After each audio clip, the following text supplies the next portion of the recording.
Ketua Umum Partai Demokrat Agus Harimurti Yudhoyono menyindir koalisi perubahan pengusung Anies Mohaimin yang tidak solid.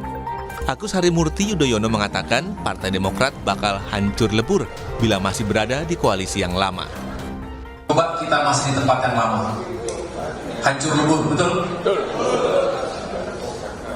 Kita tahu belum selesai, semua sudah kesana kemari. Kalau kita di sana kemarin, ya kita ditinggalkan sendiri. Alhamdulillah Tuhan dengan caranya menuntun kita bersama Bapak Prabowo. Artinya kita mungkin merasa kecewa dengan perolehan kursi kita di dalam pileg. Tapi kita menang dalam upaya kembali ke pemerintahan nasional dan ikut berkontribusi untuk memperjuangkan hak rakyat. Menanggapi pernyataan AHY, juru bicara PKS Muhammad Iqbal mengatakan justru dari hasil pemilu, Partai Koalisi Perubahan memperoleh kursi tambahan. Iqbal mengklaim PKS tidak bertumpu pada perolehan kursi dan jabatan, melainkan fokus pada tugas partai politik yang seharusnya mampu mewakili aspirasi masyarakat. Iqbal menegaskan PKS siap berada di luar pemerintahan atau mengambil posisi oposisi jika pemerintah tidak sesuai dengan visi misi PKS. Jelas buktinya bahwa koalisi yang ada, PKB, PKS, dan Nasdem, itu kursinya naik semua. Jadi menunjukkan bahwa PKS, Nasdem, dan PKB tidak hancur, tidak lebur, tetapi kami tetap berada konsisten, timbul tenggelam bersama rakyat, menjalankan idealisme kami. Karena sesungguhnya bagi sebuah partai politik bukan hanya soal kursi, bukan hanya soal jabatan, tapi apakah kita bisa dan mampu untuk menyampaikan gagasan dan ideologi kita, idealisme kita dalam pemerintahan.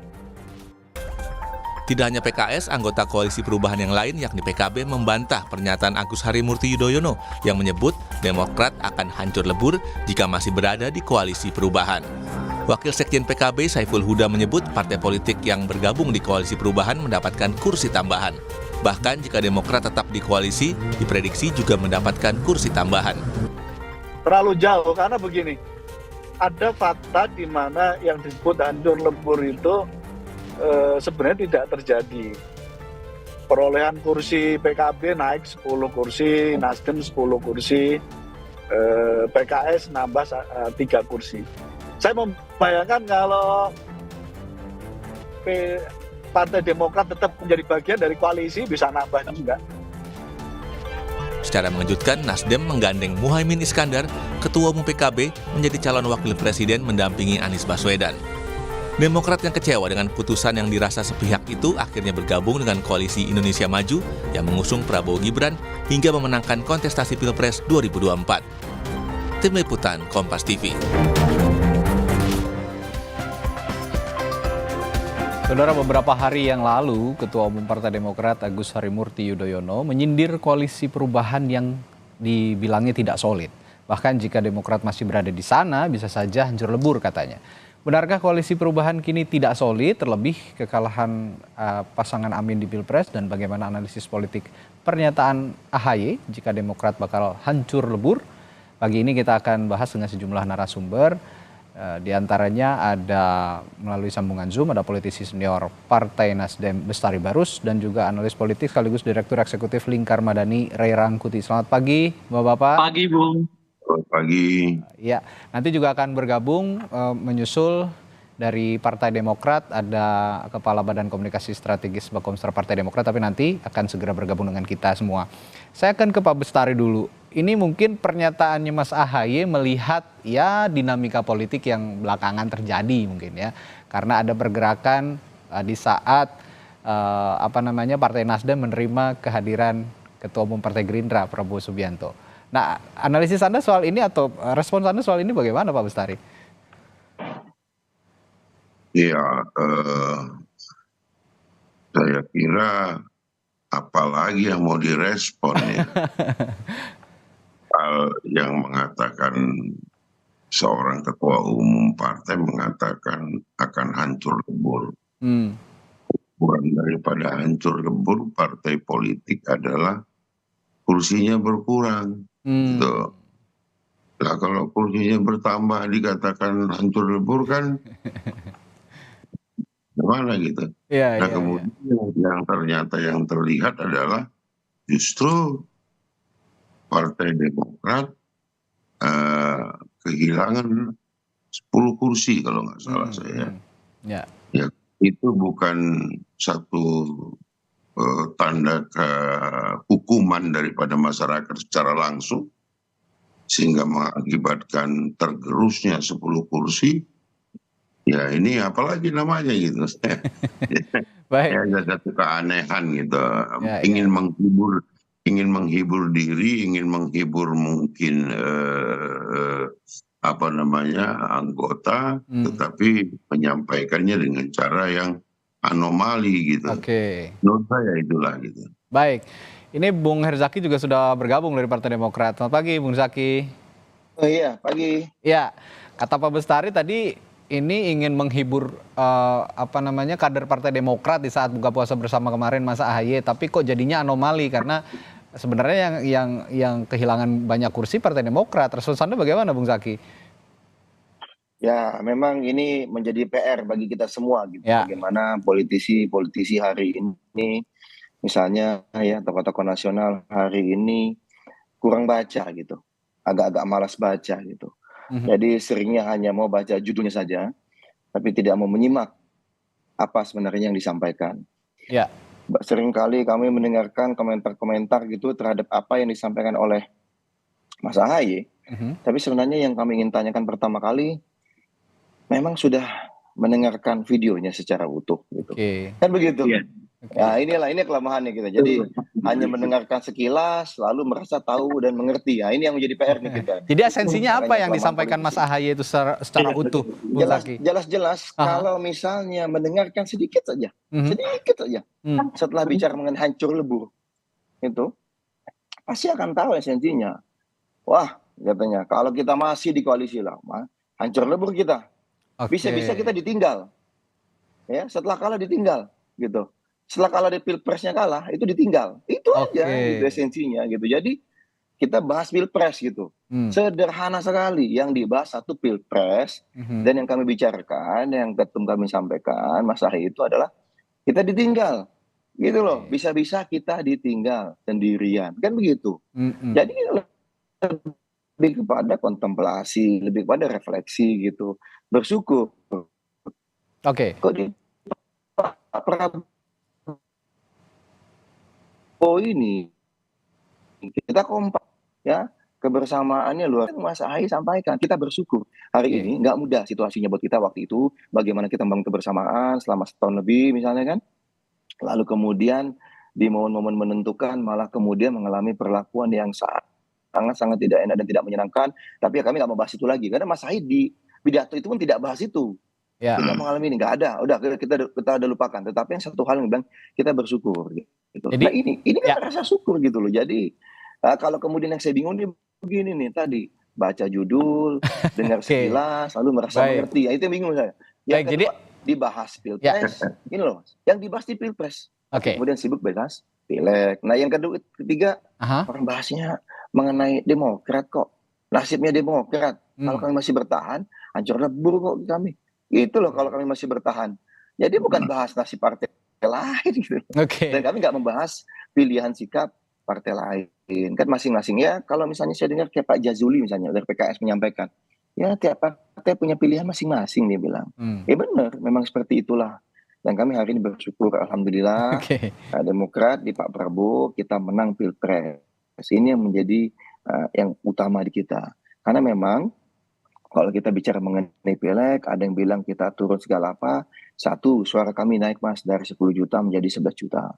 Yang kedua, kami hari ini bedanya dari 2019. Memang kalau 2019 kursi kami kursi ujung semua rata-rata. Hmm. Kursi-kursi akhir kalau dapat kursinya. Hari ini sayangnya kursi kami banyak yang gemuk. Hampir dua itu banyak. Kemudian Oke. hampir 3.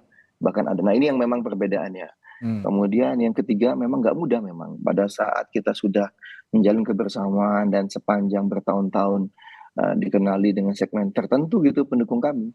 Tapi dalam waktu kurang beberapa bulan masih bergeser ya. Nah, itu tentu nggak mudah. Bahkan tapi kalau kita cermati Oktober, November itu surveinya 3%, 4%. Lembaga survei naik 3%, 4%. Hari ini kami bisa di hampir 8%. Ini prestasi luar biasa menurut kami. Jadi bukan hal yang mudah ya, gitu, ya kan. Bung Sehingga Zaki. kalau kami menyampaikan lagi-lagi ya udahlah, gitu. Baik. Jadi yang ingin Anda sampaikan bahwa sebenarnya yang sedang dibicarakan Mas AHY pada saat itu adalah introspeksi untuk Partai Demokrat. Jika memang masih berada di dalam koalisi perubahan, lah kita lah yang hancur begitu ya, dan konteks hancur lebur ini karena ditinggalkan. Nah, saya sebelum ke Bung Rey, saya ke Pak Bestari lagi. Benarkah nanti kalau memang rangkaian Pilpres ini sudah selesai, akan koalisi perubahan ini akan loncat-loncat, katanya soalnya ditinggalkan begitu Pak Bestari, akan loncat-loncat dan akhirnya ya bisa jadi bubar begitu koalisi perubahan? Pertama begini, apa pentingnya bagi kami harus membaca itu? Saya menjawab apa yang disampaikan oleh host di sini. Oke. Ya, pada Kompas TV. Jadi kalau mau komplain aja ke Kompas TV yang bertanya seperti itu. Itu tuh ya nggak penting juga kami menyikapi hal-hal yang tidak penting keluar dari orang-orang yang tidak penting juga bagi perubahan ya, gitu. Nah kalau tadi dikatakan apakah akan bubar, apakah ini, biarkanlah itu nanti koalisi perubahan ini selesai pemilu kemudian dia akan menjadi apa gitu kan. Itu saja saya kira gitu. Tapi kalau ditanyakan tadi bahwa seakan-akan kita tidak melihat secara lebih dalam lagi tentang hasil daripada pemilu, itu satu hal yang saya kira absurd gitu.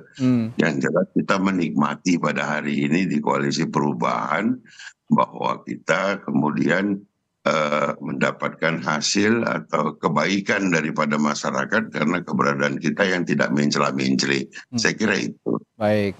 Ya, saya ke Bung Rey kalau begitu. Ini dua partai politik yang tadinya ada dalam satu koalisi dan terpisahkan karena beda keyakinan pada saat menjelang pemilihan presiden. Anda sekarang memanas kembali, menghangat kembali begitu ya. Anda melihatnya seperti apa analisisnya, Bung Rey? Iya, sebenarnya apa yang disampaikan oleh Pak AHY itu ada benarnya. Bahwa kalau mereka masih berada di koalisi yang lama, mereka hancur lebur. Dalam pengertian apa? Pileknya lebur, kemudian pilpresnya juga lebur gitu loh. Dua-duanya nggak dapat. Ya baik di pilek maupun di pilpresnya. Makanya kan kalau disebut hancur lebur, ya benar juga ya gitu. Nah sekarang kan kenyataannya kalaupun pileknya agak gagal, tapi setidaknya kan di pilpresnya mereka ikut menang gitu. Jadi separoh-separoh lah. Makanya menurut saya pernyataan Pak AHY itu memang di satu segi ingin membesarkan kader-kader Partai Demokrat, anggota Demokrat gitu.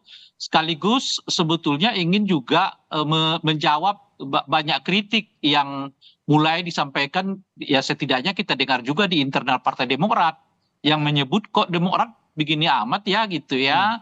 9 tahun oposisi cuma 6 bulan jadi dapat menteri, oke-oke aja gitu loh kira-kira tuh. Jadi juga ada unsur ininya. Jadi nembak keluar untuk nenangin di dalam gitu. Nah yang ditembak itu kebetulan adalah Nasdem dengan menyebut kalimat belum apa-apa udah mondar-mandir ke sana kemari gitu. Dan itu juga ada benarnya karena memang Nasdem belum ada putusan Mahkamah Konstitusi di mana Nasdem sendiri ikut mengajukan gugatan ke Mahkamah Konstitusi gitu ya, tapi udah silaturahmi macam-macam gitu. Jadi ada 3 konteks di situ tuh. Konteks pertama adalah memang betul yang disampaikan oleh Pak AHY itu bahwa mereka kalau nggak ikut koalisinya Pak Prabowo memang hancur lebur, pileg nggak dapat, pilpres nggak dapat gitu. Nah sekarang pilegnya gagal, tapi setidaknya kan di pilpresnya mereka masih menang gitu. Nah yang kedua adalah menenangkan ke dalam, ya karena akan banyak sekarang pertanyaan bagaimana nih Pak Ketum, masa 9 tahun kita cuma dibarter dengan 6 bulan ikut bersama dengan Pak Jokowi, kan kira-kira gitu. Nah yang ketiga adalah ya semacam mengkritik, ya. Tapi juga menurut saya ini juga semacam sinyal ya dari Demokrat, belum tentu Demokrat ini bersetuju loh ya dengan undangan ya misalnya lah oleh Pak Prabowo kepada partai-partai lain untuk ikut gabung di dalam koalisinya Pak Prabowo. Tunggu dulu kira-kira gitu ya. Apakah Nasdem misalnya kalau diundang masuk ke dalam koalisi, Demokrat dengan sendirinya setuju? Apakah nanti PKB ataupun PKS misalnya diundang juga untuk masuk ke dalam koalisi, Demokrat akan setuju? tunggu dulu, kira-kira mungkin itu yang mau disampaikan oleh Pak Haye. Ada dong kalkulasinya, ada dong perhitungannya. Sebab kalau mereka diundang, ya bisa-bisa Demokrat juga tawarannya harus berkurang, karena bagaimanapun kan partai yang lain itu harus kebagian kursi kabinet, yang mau tidak mau harus di-share dengan partai-partai yang eksis sekarang bersama dengan Pak Prabowo gitu. Nah, di situ mungkin juga Pak Ahy mau mengatakan Pak Prabowo kalau mau undang-undang orang ya harus musyawarah lah, jangan jalan sendiri. Komunikasi dulu begitu ya dengan internal Koalisi Indonesia Maju lah gitu ya. Tapi musyawarah dong, jangan ditinggal sendiri kita nih, kata Ahy kira-kira begitu. Ya, Bung Rey, tapi saya ingin melihat ya agak visioner ke depan begitu ya. Jika memang Partai Demokrat ini, Partai Nasdem ini nantinya bergabung begitulah ya dengan Koalisi Indonesia Maju, karena memang komunikasinya sudah terjalin. Dan kalau melihat runutan Partai Nasdem sebagai partai baru memang belum terlalu lama, tapi Nasdem ini selalu berada di lingkaran kekuasaan, di dalam lingkaran pemerintahan begitu. Nah, jika langkah dari Ketua Umum Partai Nasdem Surya Paloh ini adalah nanti mengikuti jalan pemerintahan juga begitu, ini kan akan jadi satu koalisi Nasdem dan Demokrat. Anda membacanya bagaimana kalau mereka berada dalam satu koalisi di saat sebelumnya juga setidaknya pernah Nasdem adalah setidaknya Nasdem adalah partner koalisinya Pak Prabowo yang menginginkan perubahan kan? Iya. Jadi Pak Prabowo memasukkan partai politik yang akan mengkritik dirinya sendiri ke dalam koalisinya gitu. Karena kan koalisinya Nasdem itu adalah koalisi yang mendorong perubahan gitu. Makanya perubahan itu tidak dibuat oleh Pak Prabowo di luar dirinya, masuk ke dalam dirinya sendiri gitu. Jadi ini seperti ya A dan B bercampur. Ya kan, nah, bagaimana mengelolanya? Nggak tahu saya. Kalau dulu kan Pak Jokowi tegas ya kan, mengatakan semua menteri harus tunduk pada visi misi saya. Nggak ada namanya visi misi menteri, nggak ada namanya program menteri, semuanya program saya. Itu kan pidato pertama Pak Jokowi itu. Nah, apakah akan begitu juga Pak Prabowo? Walau alam, nanti akan kita lihat gitu kan. Tapi setidaknya kalau itu dilakukan oleh Pak Prabowo, maka gugurlah semua cita-cita perubahan Nasdem itu, selesai di situ gitu loh. Karena mau tidak mau ya harus mereka meninggalkan cita-cita perubahan, ikut cita-citanya Pak Prabowo kelanjutan gitu. Nah, kalau udah begitu itu ya tentu pertanyaan publik, apa artinya perubahan itu bagi Nasdem, kan itu pertanyaannya gitu. Kemana sih sebetulnya perubahan yang diinginkan itu? Berubah itu artinya apakah kalau kalah kalau menang lanjut terus, kalau kalah ikut yang menang gitu loh kira-kira. Tapi kalau kita melihat sekarang sebenarnya meskipun nanti memang setelah rangkaian putusan MK sudah keluar begitu ya, Pak Prabowo menjadi presiden terpilih, influence seorang Presiden Jokowi yang saat ini menjabat meskipun nanti sudah 20 Oktober sudah tidak menjabat, sepertinya masih akan kental. Dan sepertinya yang Anda katakan tadi Bung Rey, bahwa seorang menteri atau semua partai politik koalisi harus tunduk kepada semua visi misi saya. Tidak seperti waktu pada saat pemerintahannya Pak SBY. Saya ingat betul bahwa pemerintahan Pak SBY ada Partai Golkar dan PKS yang dalam tanda kutip sedikit nakal begitu ya, mengkritisi dari dalam, berada di dalam ruang koalisi, tapi ia sedikit banyaknya mengkritisi gerak-gerik pemerintah. Nah, ini kita akan nantikan bersama nanti bagaimana kiprahnya ke depan. Tapi saya ke Bung Zaki lagi. Bung Zaki, kalau dibilang sebenarnya komunikasi yang dibangun antara Pak Prabowo dan Partai Nasdem ini diinginkan oleh Mas Ahaye harusnya juga dikomunikasikan kepada Partai Demokrat. Apakah memang suasana seperti itu yang berada di internal Partai Demokrat ketika Partai Nasdem dan Prabowo Subianto bertemu? Ya begini Mas, nggak apa-apa. Bang Rey ini kan kadang-kadang di luar ya, pengamat itu, ya kan, melihat dan mencermati berdasarkan apa yang tampak di luar. Kalau kami ya Mas Ahaye dan Pak Prabowo itu kan sering bertemu. Sering diskusi begitu ya, emang dari awal kami juga sudah sampaikan begitu kita ada quick count itu menang, lalu Mas Ahaye ada komunikasi ngobrol dengan Pak Prabowo, kita sama-sama diskusi ini akan baik jika misalnya di pemerintahan ke depan ini kita bisa mengajak teman-teman yang lain gitu ya. Jadi hal ini sejak awal, bahkan sebelum Pak Prabowo bertemu dengan teman-teman Nasdem dan juga ada komunikasi partai-partai lain ini ya ini kan nggak tampak nih di publik, ada nih partai-partai yang sudah komunikasi ya kan dengan Pak Prabowo atau dengan teman-teman TKN di belakang ini, itu kita sudah sebelumnya sudah didiskusikan dan sudah dibahas gitu. Dan kita sangat menyambut baik karena bagi kita begini Mas, kita ingin kolaborasi, kita ingin kebersamaan. Ya udahlah, kontestasi kan sudah selesai. Kita udah menang nih. Pak Prabowo presiden, Mas Gibran wakil presiden. Ya. Golkar, Demokrat, Gerindra, Pilpres. Kita bersyukur di situ, tapi kita ingat, ke depan kita ingin sebisa mungkin merangkul sebanyak mungkin elemen bangsa untuk berjuang dan membangun bersama. Sesederhana itu. Dan Pak Prabowo itu orang yang sangat kolaboratif dan sangat terbuka. Beliau itu karena humble-nya itu, karena sosok humble-nya. Ya, Bung Zaki, sambungan komunikasi Anda agak terputus-putus sepertinya. Kami belum bisa mendengar suara dengan jelas. Ya, baik. Kami akan perbaiki sambungan komunikasi dengan Bung Zaki Mahendra dari Partai Demokrat. Pertanyaannya sebetulnya ke Bung Zaki itu, kalau begitu apa maksud dan tujuan pernyataan AHY itu belum selesai Pilpres, sudah ada partai yang mondar-mandir kesana kemari gitu loh. Ya. Baik. Itu pertanyaannya. Baik, Bung Zaki, ya sepertinya masih ada kendala komunikasi, sambungan koneksi Anda, koneksi Zoom Anda sepertinya belum. Sudah. Ya, bagaimana sekarang? Baik, Bung Zaki. Oh, terputus sepertinya. Baik, saya akan ke Bung Bestari dulu, Pak Bestari. Tadi Anda bilang bahwa ya sebenarnya itu nggak penting-penting amat pernyataan dari Mas AHY gitu ya. Tapi kalau ditarik dalam konteks komunikasi politik begitu, pentingnya pernyataan AHY itu adalah ketika Bung Rey tadi mengatakan kok nggak komunikasi dulu, meskipun tadi diklaim oleh Bung Zaki katanya sudah komunikasi.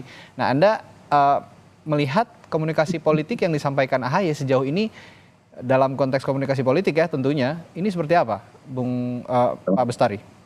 Dialah yang tahu apa yang dia sampaikan itu, tapi ya tentu apa yang dia sampaikan itu terbantah dengan fakta-fakta dan apa yang ada pada hari ini gitu. Tapi kalau tadi katakan adalah Bung Rey, ada partai yang sudah warawiri ke sana ke sini, Nasdem nggak merasa ada warawiri, orang kita di rumah kita saja kok ada tamu datang. Ada tamu datang gitu ya, hanya menerima tamu gitu ya. Kadang-kadang aneh juga gitu kan, orang kita diam-diam di rumah didatangin, kemudian setelah itu Pak Prabowo menyampaikan, marilah kita bersama-sama ke depan ini. Nah kalau ada yang keberatan dengan itu ya, itu urusan mereka gitu. Dan katakan pun kalau misalnya satu saat Nasdem akan bergabung dengan koalisi pemerintahan ke depan. Ini bukan karena memandang ada orang lain di situ. Memandang Partai Gerindra kah atau Demokrat kah atau enggak, memandang Pak Prabowo saja, berkesesuaiankah platform Partai Nasdem, platform perjuangan Partai Nasdem dengan nanti platform perjuangan pemerintah ini ke depan. Makanya Bang Surya menyampaikan ini 50-50, kita lihat nanti perkembangannya. Bukan kita mau kemudian hanya urusan setengah di barter gitu, nggak mau kita yang begitu-begitu. Nasdem tidak pada posisi itu saya kira. Baik, ini saya juga akan menarik diskusi kita lagi-lagi agak visioner ke depan, bagaimana jika memang pilihan dari Pak Surya Paloh sebagai Ketua Umum Partai Nasdem ini bergabung dengan koalisi pemerintah. Apakah seperti yang dibilang Bung Rey, misi perubahan itu nanti akan juga tetap diusung di dalam internal pemerintahan Prabowo Gibran, dan bagaimana kira-kira berjalannya pemerintahan itu di saat Partai Nasdem mengusung misi perubahan di dalam itu. Saya akan tanyakan itu kepada Bung Bestari, tapi kita jeda dulu saudara. Di Sapa Indonesia Pagi akan kembali sesaat lagi dengan perbincangan di paruh kedua. Tetaplah bersama kami.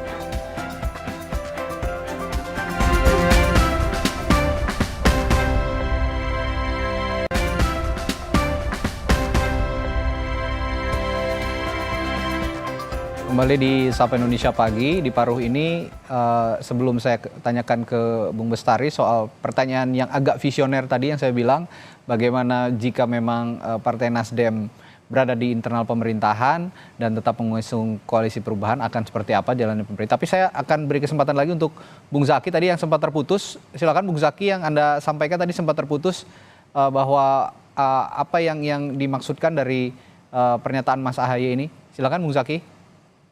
Ya jelas gitu. Kalau misalnya cermati dari awal gitu, kita acaranya silaturahmi dan buka puasa bersama. Ya. Di awal Mas Ahaye menyampaikan, ini saatnya kita melakukan kontemplasi. Karena Demokrat kan selalu begitu, setiap kali melakukan sesuatu kita selalu kontemplasi. Apa nih hikmahnya apa? Pelajarannya apa yang bisa diambil dan dipetik? Ya, seperti apa langkah ke depan yang harus kita lakukan berdasarkan apa yang hari ini ada. Ya kalau bagi kami tadi saya sampaikan ini rasa syukur gitu. Ya kan beda nih rasa syukur nih. Ada yang nggak puas dengan misalnya ini, masih pengen yang lain misalnya telah mencapai sesuatu. Tapi kalau bagi kami udah sangat bersyukur di tengah situasi yang kayak gini. Ya kan Mas Ahaye juga menyampaikan dalam ini sambutan beliau gitu. Ada partai yang waktu itu konflik internal dari 10% menjadi 5% suaranya di Pileg. Nah, sedangkan kami ini bukan konflik internal, kami ini bahkan diserang habis-habisan gitu dari kekuatan eksternal kan begitu waktu itu. Dan kemudian kita mencoba meniti jalan baru, menguatkan diri dari 2021 itu ya, menghadapi upaya perampasan kepemimpinan, lalu kemudian kita konsolidasi dan kemudian sudah mulai pulih, lalu ada lagi gunjangan di ujung kan tinggal 6 bulan. Sehingga ternyata hasil kami alhamdulillah gitu. Bukannya menurun setengah seperti yang pernah terjadi dengan partai lain yang pernah mengalami situasi itu. Tetapi justru kami bisa mempertahankan situasi ya, pencapaian 2019 bahkan suaranya naik ya. Nah, kemudian tadi satu lagi kami menang Pilpres gitu. Ya, kalau ada yang bilang Pak yang menang kan Pak Prabowo, ya itu kalau yang nggak mengerti bukan bagian dari koalisi Indonesia Maju emang nggak paham. Kita di sini menang bersama, bukan menang sendiri. Teman-teman Gerindra sangat welcome, gitu juga dengan Golkar, teman PAN itu. Kita ini solid betul gitu, sejak bergabung bersama, serta sejajar dan sangat terbuka satu sama lain. Tidak lain di depan, tidak lain di belakang gitu. Nah inilah yang sangat baik di sini. Dan kami senang sekali Pak Prabowo ketika waktu itu ada quick count ya, potensi menang. Misalnya kita bilang quick count kan potensi menang nih, ya kan? Belum konfirmasi akhir kemarin tuh, hari Rabu ya, di bulan Maret. Nah itu menyampaikan kita harus ngajak nih ke yang lain nih. Teman-teman lain kita ajak bergabung gitu. Loh, Mas Ahaye menyampaikan. Bagus itu Pak. Makin banyak kekuatan, makin bagus loh. Misalnya tadi ada ungkapan, wah ini kan ada, mohon maaf ya, pernah koalisinya Demokrat nih, sini kok gimana nanti nggak nyaman. Loh ya enggak lah. Kalau kami fokus apa yang terbaik buat rakyat, bangsa dan negara, itu yang kami kedepankan itu satu. Yang kedua, pemimpin koalisi ini Pak Prabowo. Presidennya Pak Prabowo. Beliau ini punya prerogatif. Mengajak siapa, mau jadikan siapa menterinya, itu hak beliau gitu loh, ya kan? Dan kami mendukung penuh apapun langkah beliau, ya karena karena chemistry-nya nyambung betul. Nah inilah sehingga kalau misalnya Pak SBY itu kan, lihat sampai 80 lebih kota beliau keliling jalan, buat apa? Kampanye kan Pak Prabowo gitu. Kita juga lihat video beliau kan, yang tahu-tahu naik ke panggung ke GBK, jalan kaki hampir berapa kilo karena saking macetnya di kampanye akbar terakhir. Kenapa? Itulah niatan tulus dan keseriusan kami dalam memperjuangkan Pak Prabowo. Dan alhamdulillah perjuangan kebersamaan kita semua ya, parpol-parpol pendukung Pak Prabowo, relawan dan macam-macam itu semua elemen bangsa itu menang gitu. Itu kan yang buah manisnya gitu. Dan nanti kalau misalnya Bang Bestari meskipun masih 50-50, jangan Bang Bestari. Kalau PKB misalnya, PKS, bahkan teman-teman PDIP kalau mau gabung silakan saja. Terus kalau misalnya bicara nanti kursi menteri berkurang atau enggak lah, kami enggak mikir kayak gitu-gitu. Ya, artinya langkah Prabowo itu langkah Pak Prabowo kemarin yang bertamu ke Partai Nasdem itu sudah dikomunikasikan begitu ya, Bung Zaki, dengan partai-partai koalisi. Sudah. Ya makanya pertanyaannya kenapa ada pernyataan belum apa-apa udah warawiri gitu loh. Nah, itu dimaksudkan ke siapa Bung Zaki? Belum apa-apa sudah warawiri katanya. Karena kan kalau kata Partai Nasdem tadi, kami tidak warawiri karena kami hanya menerima tamu gitu loh. Itu pernyataan warawiri atau sudah kesana kemari itu dialamatkan ke siapa kira-kira kalau pernyataan Mas Ahaye kemarin? Gini lah Mas ya. Kalau kami ini kan menghormati situasi yang hari ini sedang terjadi. Yaitu bagaimana kita mengajak teman-teman kita yang lain bisa bergabung. Ya, bersama dengan Pak Prabowo. Sederhananya begitu gitu. Tapi kalau warawiri kami sih nggak menyampaikan spesifik kepada teman-teman Nasdem gitu ya. Ada lah, kita nggak mau bicara. Ada yang baru quick count. Ini kita sampaikan nih. Ini teman-teman Gerindra sendiri loh yang bicara. Teman-teman baru quick count. Ada lah yang udah ngucapin selamat dan ada lah yang langsung kontak. Nah, tapi kan nggak perlu juga kita sebutkan partainya yang mana kan gitu, partainya yang mana. Gitu. Tapi konteksnya begini, Mbak. Kalau bukan Nasdem artinya Pak Prabowo. Sederhananya gini. Yang warawiri kan Pak Prabowo dengan Nasdem kan. Sederhananya begini gitu loh, Pak. Ya. Coba bayangkan Pak Prabowo mungkin. Lah iya makanya, Oke. berarti kalau tidak dimaksudkan kepada Oke, Nasdem, nggak dimaksudkan saya kepada kasih Pak kesempatan Prabowo dulu itu. Bung Rey dan Pak Bestari ke Bung Zaki, silakan. Ya tidak apa-apa kalau bilang kita mau nyindir Pak Prabowo ini mau mecah belah kita dengan Pak Prabowo santai kok. Nggak ada masalah. Oke.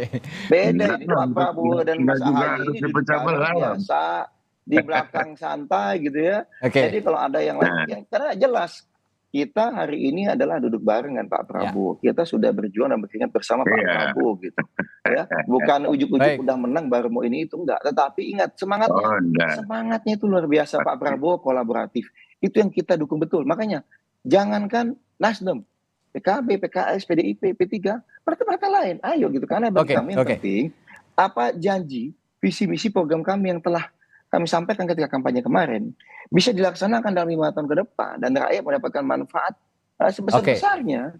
Sesederhana itu. Nah, itu saya akan menarik perbincangan kita pagi hari ini agak ke depan lagi, bahwa bagaimana tadi saya sempat tanyakan ke Pak Bestari, bagaimana jika memang keputusannya Partai Nasdem bergabung dengan koalisi di koalisi Indonesia Majunya Pak Prabowo nanti di dalam pemerintah 5 tahun mendatang dengan mengusung misi perubahan yang sudah diusung oleh tim sesnya Capres-Cawapres Anies Baswedan, Muhaimin Iskandar. Meskipun presidennya bukan Anies Muhaimin, tapi misi perubahannya akan tetap dibawa. Nah, kira-kira akan berjalan seperti apa kalau memang misi perubahan itu dibawa di luar atau di dalam internal pemerintahan, Pak Bestari?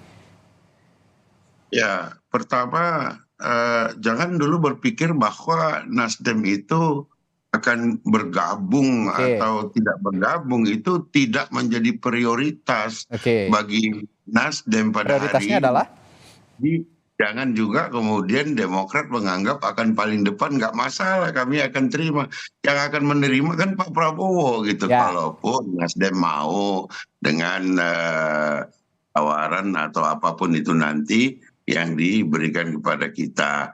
Kita akan lebih mendalami terlebih dahulu bagaimana sih konsep berpemerintahan ke depan ini. Sementara kami melekat pada diri Nasdem itu adalah gerakan perubahan. Maka harus ada satu kesesuaian. Kalaupun makanya di situ disampaikan masih 50-50, masih kita lihat. Dan kalaupun terjadi itu bukan berarti harus kita bicara kepada Demokrat, enggak.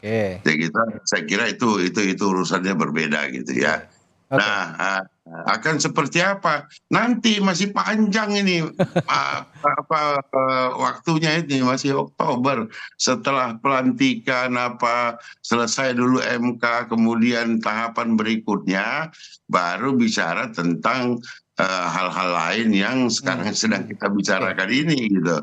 Jadi ojo ke susu, santai aja. Dan gini, bahwa menambah koalisi itu menjadi kebutuhan, Pak. Pada hari ini koalisi itu kan koalisi Indonesia Maju itu berapa persen? Sekitar 40% ya kan? Jadi bukan seperti yang bilang Bung Zaki tadi, kita akan legowo menerima kedatangan. Bukan, memang harus diperkuat. Jika tidak nanti programnya justru jadi bisa nggak jalan, Om Zaki ya. Jadi supaya masyarakat juga bisa memberikan penilaian, oh ternyata kemudian bahwa membuat koalisi menjadi lebih besar adalah supaya program itu berjalan. Dan jangan jadi aneh kemudian kalau bagaimana menyatukan antara kelanjutan dengan perubahan. Nah, itu hal-hal yang nanti kita pikirkan itu. Gitu. Kalau Pak Bestari, saya kira itu. Ya, kalau Pak Bestari katanya bilang ojo ke susu, masih wait and see gitu ya. Kalau memang pemerintahannya sudah ajak gitu ya, setelah ada putusan MK dan segala macam, sudah ada masa peralihan transisi dari pemerintahan sekarang ke pemerintahan yang baru, nanti baru Nasdem bersikap. Tapi saya ingin tanyakan juga hal yang sama sebenarnya ke Bung Rey yang terakhir. Ya, Anda melihat bagaimana di saat koalisi Indonesia Maju ini mengusung misi keberlanjutan dengan pemerintahan yang saat ini, tapi jika nanti Partai Nasdem memutuskan untuk bergabung, misi perubahan, gerakan perubahan ini akan tetap diusung begitu.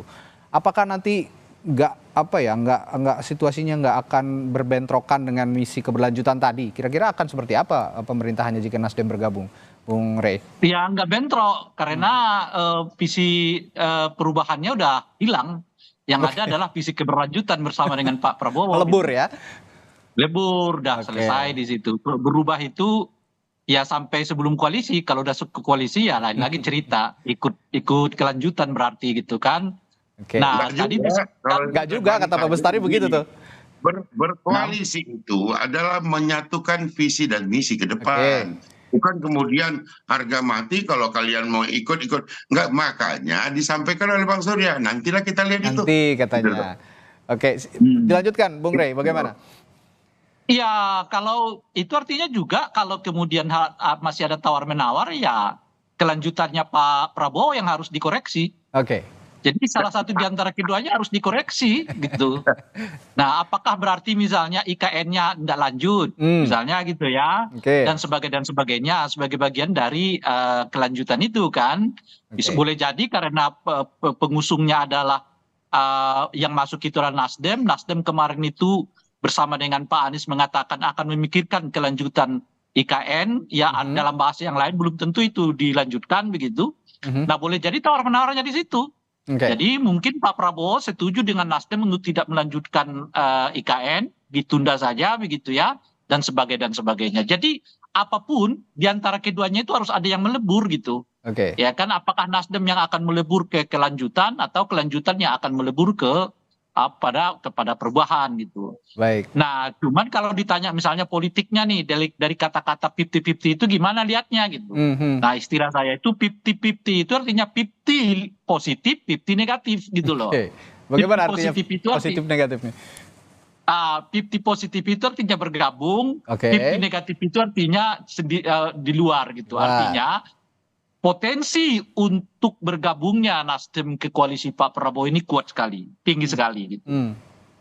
Oke, jadi potensinya tetap tinggi dan sebenarnya kalau kita melihat Sorry, bukan Demokrat ya, Nasdem ya. Sorry. ya Nasdem ini potensi untuk bergabungnya Nasdem ke koalisi Indonesia Maju sangat tinggi begitu ya menurut Anda Bung Rey ya?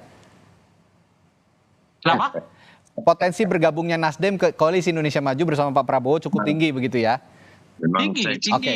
Makanya saya sebut tadi 50 positif, 50 negatif. Oke. Nah, 50 positif ini aliasnya bergabung. Oke, tapi kalau saya simak perbincangan kita pagi hari ini, kalau saya boleh simpulkan, itu semua ada di tangannya Pak Prabowo. Jadi komunikasi Partai Nasdem menerima kedatangan Pak Prabowo, melihat Pak Prabowo-nya begitu, Partai Demokrat juga ketika Pak Prabowo berkomunikasi dengan Demokrat, bahwa ada rencana untuk bersilaturahmi dengan Partai Nasdem, menjajaki komunikasi politik ke depannya, ini juga melihatnya ke Pak Prabowo. Nah, kira-kira itu yang ada Kalau saya melihatnya gini loh Bung ya. Ya. Ini kan tadi kan Bung Zaki mengatakan mereka akan membuka diri untuk berkomunikasi dengan semua pihak ya.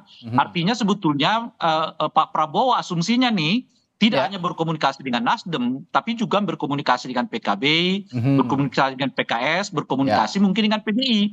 Nah, persoalannya adalah baru hari ini Nasdem yang terima gitu. Yang dan jangan lupa Bung Rey, ada peran Pak Jokowi juga saat ini. Sampai 20 Oktober perannya masih ada menurut saya. Betul atau tidak? Kalau soal itu saya nggak terlalu yakin. Oke. Kenapa nggak terlalu yakin? Saya mengatakan ada semacam 3 kekuatan sekarang, 3 paksi lah di dalam koalisi ini ya. Paksi pertama adalah paksinya Pak Prabowo, yang mungkin nanti itu bersama Demokrat, kita nggak tahu. Paksi kedua adalah Golkar dengan PAN, paksi ketiga adalah Pak Jokowi, keluarganya Pak Jokowi. Di antara 3 paksi ini menurut saya yang paling lemah posisinya adalah keluarganya Pak Jokowi saat ini. Paksi Golkar kebetulan diuntungkan karena ada isu angket. Dan mereka memang peroleh suara terbanyak di koalisi ini dan kursi terbanyak di koalisi ini. Jadi posisinya cukup kuat. Oleh karena itu, apakah misalnya tanda kutip tadi warawirinya Pak Prabowo ini mendapat restu dari Pak Jokowi? Saya nggak terlalu yakin apakah ada komunikasi. Jangan-jangan sebetulnya juga Pak Prabowo dengan ini mau mengatakan saya nggak bisa diatur-atur oleh Pak Jokowi loh ya gitu. Saya ini presiden, saya ini yang menang gitu. Dan saya bisa menentukan apapun yang bisa saya inginkan. Seperti tadi disebutkan oleh Pak Herzaki. Pak Herzaki kan nggak pernah mereview Pak Jokowi kan. Yang selalu direview itu adalah Pak Prabowo. Jadi kelihatan Demokrat dengan Pak Prabowo itu ingin mengatakan Pak Prabowo ini presiden terpilih bukanlah Pak Jokowi gitu. Yang mengaturnya adalah Pak Prabowo bukan Pak Jokowi gitu. Ya, terakhir Bung Zaki, catatan Anda dari perbincangan kita pagi hari ini, silakan. Ya, kalau dari kami ya, bagaimanapun presiden terpilih memang betul adalah Pak Prabowo. Betul. Kesetiaan Demokrat untuk 2024 sampai dengan 2029 adalah kepada Pak Prabowo. Karena memang pemimpin koalisi kami yang kami sama-sama berjuang, berkeringat untuk memenangkan Pilpres 2024 kemarin adalah Pak Prabowo. Itu satu hal gitu. Nah, yang kedua, tetapi kalau bicara dengan Pak Jokowi ya jelas. Kami hari ini Demokrat bergabung di pemerintahannya Pak Jokowi ya, dan Pak Jokowi adalah pemimpin pemerintahan.